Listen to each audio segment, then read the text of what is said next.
Welcome to Love Lines.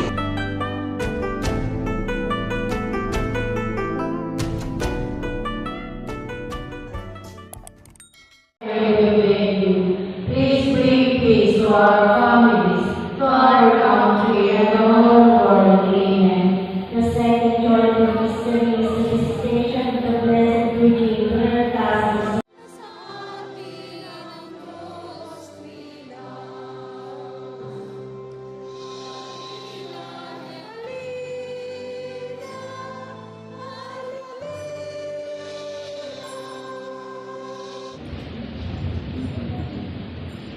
Pagbasa mula sa aklat ng Propeta Malakias.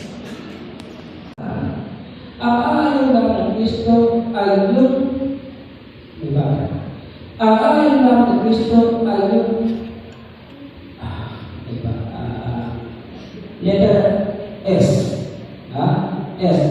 Tatlong letra. Ang ayon dito yung letter S sapagkat ang babae ay para lang sa lalaki, ang lalaki ay para lang sa babae. Walang sinasabi sa Espiritu ng babae. Walang gender discrimination. Dapat lahat ay pantay-pantay. Kung mahal mo ang isa, dapat mahal mo rin ang iba. Kung pantay ang pamahal sa isa, dapat ay pantay ang pamahal sa iba, sapagkat yan ay nagmula sa laman at sa iyong tulong. Pero nangyayari sa katulad ngayon.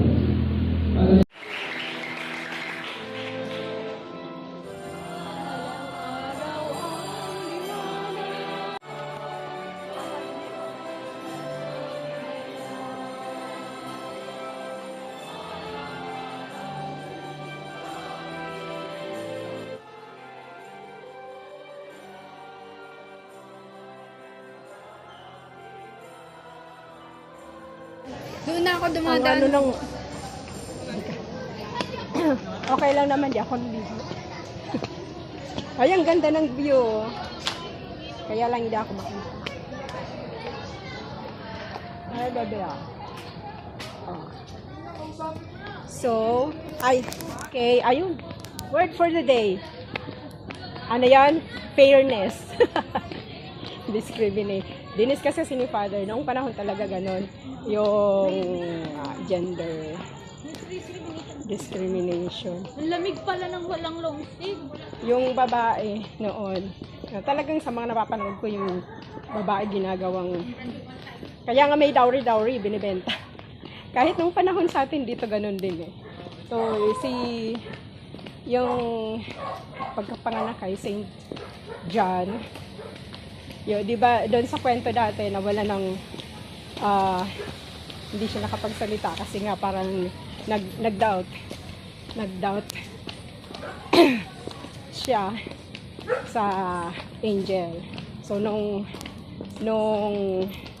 pinangalanan na na kuha ng kanyang pangalan, bigla siyang nakapagsalita. So that's it. Okay. Main topic ni Father ngayon sa sermon yung ang anak tanggapin mo Kahit sino pa siya. kahit ano man siya. Sabi nga bakla, tomboy, ipagdasal mo na lang, unawain mo, wag lang yung kukonsintihin kung ano yung maling ginagawa. So kung ano siya, tanggapin mo siya dahil anak din siya ng Diyos, templo din siya ng Espiritu Santo. As long as hindi siya gumagawa ng bawal ng kasalanan. So, i-guide. Tapos, itama. I-guide nga para tama ang kanyang landas na puntahan. Kasi minsan, kung sino pa yung inaayaw mo, kagaya ng ikinando ng buhay niya, inaayaw mo ng parang inapi, siya pa ang nagbigay ng suporta sa pamilya.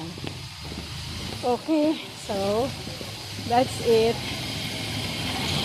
Magulang ka, ipinagkatiwala sa iyo yung anak mo, kaya gawin mo ang best mo na maggampanan ng pagiging magulang sa anak mo. Kung siya ay nadidiliman, liwanagan mo. Yun ang role ng nanay, siya ng tatay. Tibayin.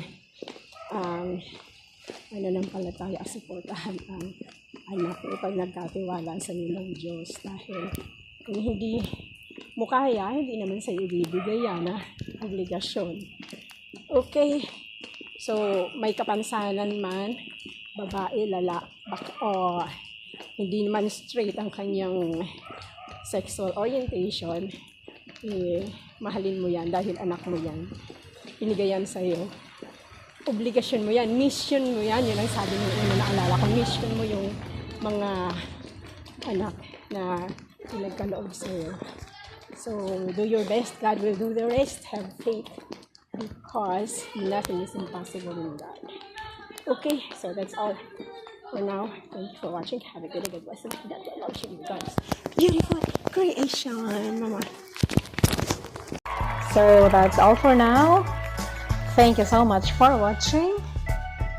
Once again, this is Love Lines. Have a good day and God bless.